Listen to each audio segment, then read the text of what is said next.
Weekend Modder here with a send-in service proof video for William C. William, this is the console that you sent in for RGH service. It is a Trinity motherboard with the onboard 4 gig, 16 megabyte NANDs like all Trinities.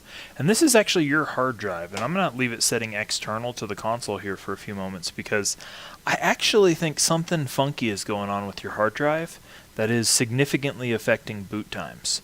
So I'm going to boot the console a couple of times here. I've actually reopened this one 2 or 3 times to double check things and take a look, because anytime the hard drive is in the console installed, it seems like it takes forever to boot. But when I have the hard drive out of the console, there's consistent like under 30-second boot times. So I want to show you first the performance of the booting with the hard drive out, which is how I mod them. And then I don't put the hard drive back in until I reassembled it, which is why I then had to disassemble it several times. So anyway, here goes. So that was right about 1 minute at the video. Actually, just a little over 1 minute. And we left the LEDs default green. We do have Freestyle Dash, Dash Launch, XEX Menu, and Aurora Dash all pre-installed on the internal 4 gig. And I did that obviously because I'm having issues with the hard drive here, so I wanted the software to be available to you even there. So 125, so 124, that was call it 23, 24 second boot time, right? Pretty respectable.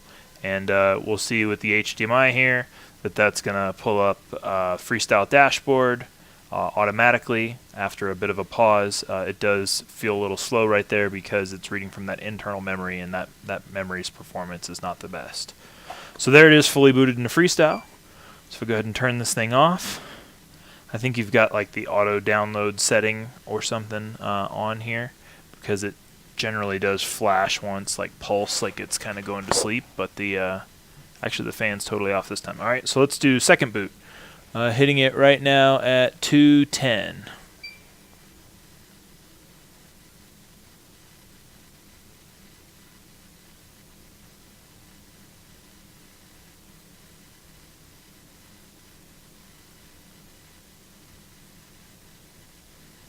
Okay, 27, so 17-second boot, right? Not bad at all. Less than the first one by maybe 1 cycle probably.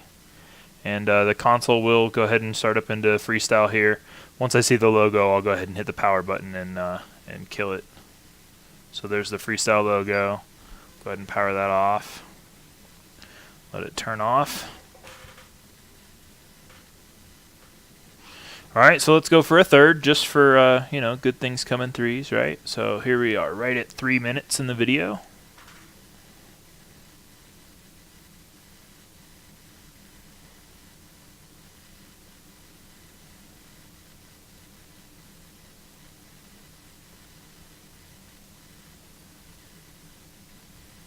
Alright, so 17, so same difference there, about 17-second, 20-second boot time.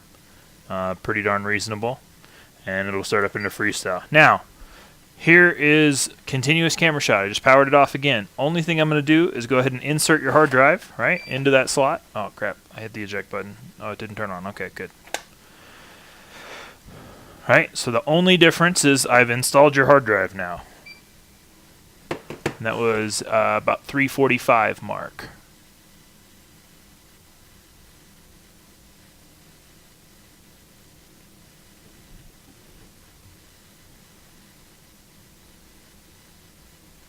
Alright, so we got a consistent, well, but here's what I'm seeing.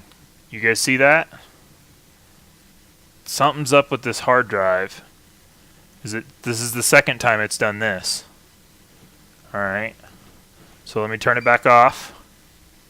We'll leave the hard drive in it. Let me wait for it to stop totally. Fan's totally stopped. I'm going to cut it back on again. That was at 4:30.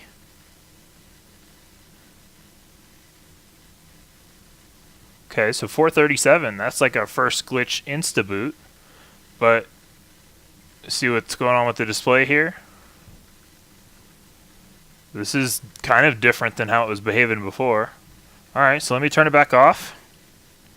And let me remove that hard drive again, right? Take the hard drive out, set it right where it came out of. And And here we are right at 5 minutes.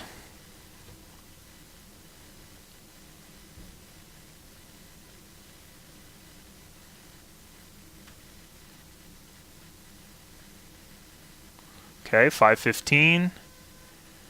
And normal looking standard startup stuff here. So your hard drive's not quite totally toast. It must be somewhat functioning because it's not given an E68, but it is, something's wrong with it, man. I don't think it survived shipping or whatever. So anyway, I hope that you enjoy the console despite the issue that I'm highlighting. I will go ahead and put the hard drive back in it when I send it back to you, because I still think it's the safest place to store it, although pretty obviously you're going to need to run it with the hard drive removed. So hope you enjoy, and have a good one.